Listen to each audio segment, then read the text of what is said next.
Welcome back everyone. It had to abide by the wishes of the people. So despite the secret agreement, the Russian foreign minister started supporting Serbia. It was 1909, the Austro-Hungarian Empire turned towards Germany and asks them if they capture Serbia, and Russia comes to interfere. Would Germany help the Austro-Hungarian Empire? Germany agrees to help them as they were old friends. They definitely help. On the other hand, Russia asks France. Austro-Hungarian Empire had first invaded Bosnia, and when Serbia objected to it, the Austro-Hungarian Empire and Germany had joined forces to attack Serbia. Russia proposed that France should join its forces with Russia to fight against them, but France replies that it has nothing to do with Bosnia.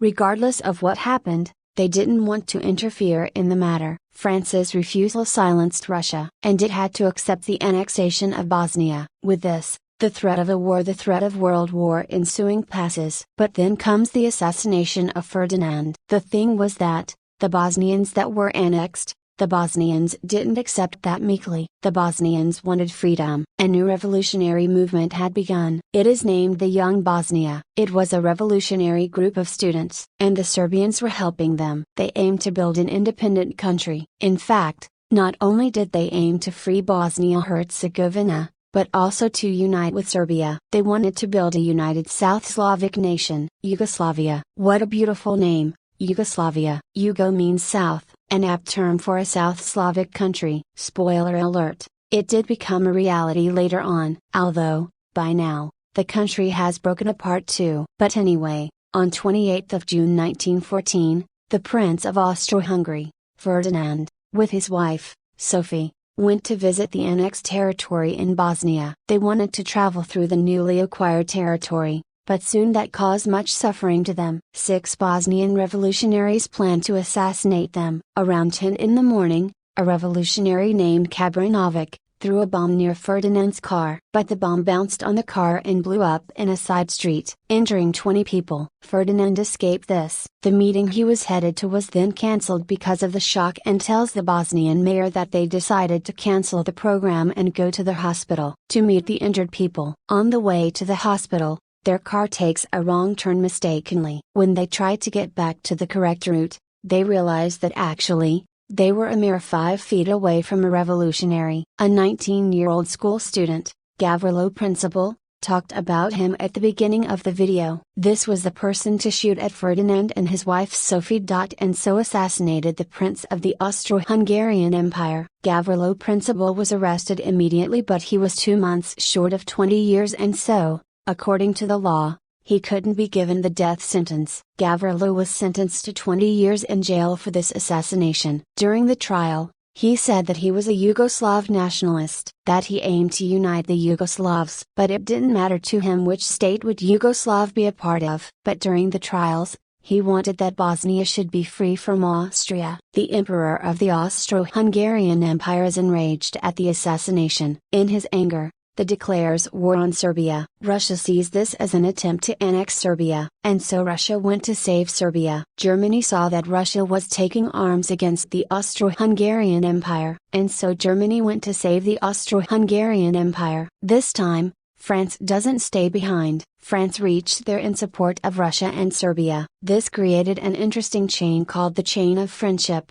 This is an interesting caricature drawn to describe the situation. Italy was in alliance with Austria-Hungary and Germany, but Italy reneges on the agreement to support the two, because the agreement stated that in case of an attack on their country the others would help them. But it was Austria-Hungary and Germany that were invading Serbia. They started the attacks. So Italy claimed that they weren't bound to help. But because the Ottoman Empire had enmity with Russia, the Ottoman Empire reached in support of the Austro-Hungarian Empire. The United Kingdom gets involved in this too. Because Russia, France, and Britain had an alliance treaty called the Triple Entente. This was how the Great War ensued, in which all these countries were at war with each other. Later, countries like the USA and Japan joined this war in support of Britain and France. And obviously, the countries that were under British rule, like India, gets involved in this war, because the British needed soldiers, and the easiest option was to oust the people of the countries Britain had colonized as soldiers. Many Indians went to participate in World War I on behalf of Britain. Friends,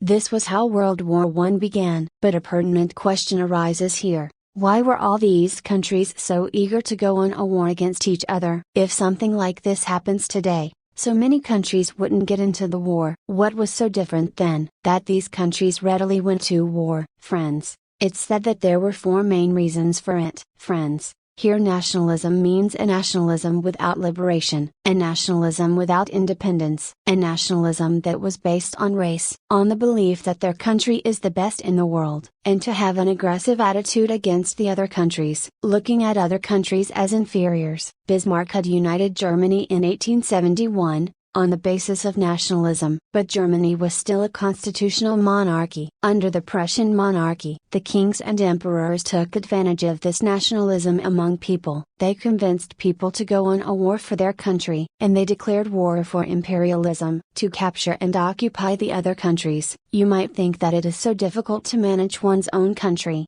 Why would these people want to expand the borders of their countries? Why do they want to invade other countries, causing them a greater administrative headache? Friends, the simple answer to this is looting. The kings and emperors annexed other countries for their pride, to gain power by comparing the sizes of their empires and to exploit the resources in those areas. If gold was found somewhere, they'd loot it, to keep it in their treasury. By the 1900s, this process of looting was carried on by capitalist countries too, like the East India Company. It was the East India Company that had first captured areas in India and started draining India's wealth. That's why many people call imperialism the highest stage of capitalism. Capitalists capture other countries, exploit the raw material and cheap labor there to earn more profit. A famous capitalist of the time, Henry Ford, the founder of the Ford Company, gave a famous statement on war and capitalism. Now, let's return to the topic. Friends,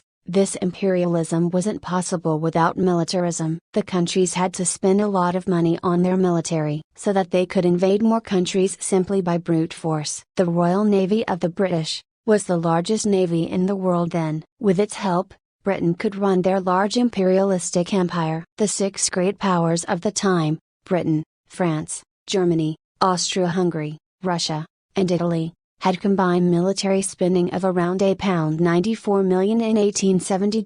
And by 1914, it had increased to 4 times this. All of these countries were spending a lot of money on military. These countries were greatly interested in imperialism, of capturing as many countries as possible to extend their empire. Friends, the most interesting thing was that when I talk about a country here, by country I mostly mean the monarch of the country, the ruler of the empire, because there weren't democracies. They paid no heed to the people's opinions. The wishes of the one at the top ran the country, and the monarchs were very ruthless. Kaiser Wilhelm II was the ruler of Germany then. He is believed to be a hot-tempered ruler. He was always worried about an attack on Germany by France, Britain or Russia. In Russia, Tsar Nicholas II was having trouble maintaining his position. He was the last emperor of the Russian Empire, and Britain's head of state was King George V.